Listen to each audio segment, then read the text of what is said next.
Want to know how to sort of register and start your course in Java in Infosys?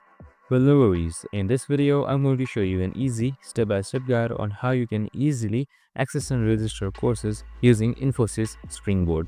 It's super simple, so let's get right into it.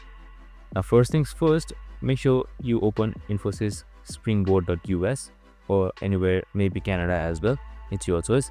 Now once you're there, on the top right side you can see your profile. So if you don't see it, make sure you are logged in. So if you aren't logged in, we have also created a video on how to log in, so make sure to watch it. Now once everything is done, right here you can see this search bar.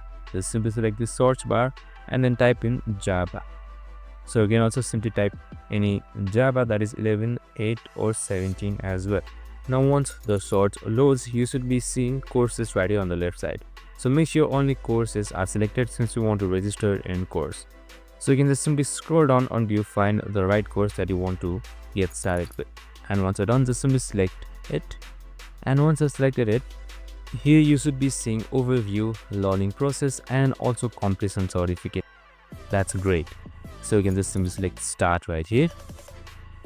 And once that is done, if the course is free, as it is said free right here, your video should automatically load and you should be able to start learning Java. And that's it. Super simple and easy.